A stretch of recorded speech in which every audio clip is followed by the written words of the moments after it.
So dito kami ngayon guys sa Ayala, Manila Bay. So na-invite kami sa isang premiere night ng isang movie. The last 12 days. So na-invite kami ni Blade. Hi guys, shout out sa inyo. Sama si Russell. Siyempre kasama natin yung mga mayabang natin kasama. Si Miss OBR, si Inang Moto, si Roxanne nandito rin kasama natin. So yung Blade. Rox, paano yan? R18 dito. Ang mukha mo, tingnan mo ay ganyan ka lang, ganyan ka lang, ganyan ka lang. Uy? Balita, ano? Bola lang yan. Uy, ano to love story yan Boy, parang Viva Max pala to. Yeah, boy. Ano mo, love story Papalabasin niya sa Viva Max.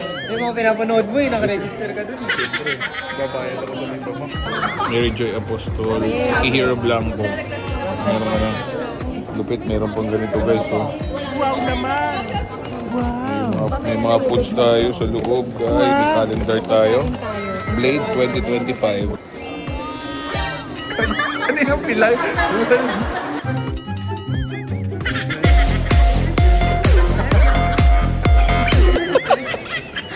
Kaya kayo. I-photobot dito. Picture tayo guys. Wala man lang ka-sweet-sweet? Ay, taray! Wow naman! Prenup ba yan? Pang-Viva Max ata yan eh.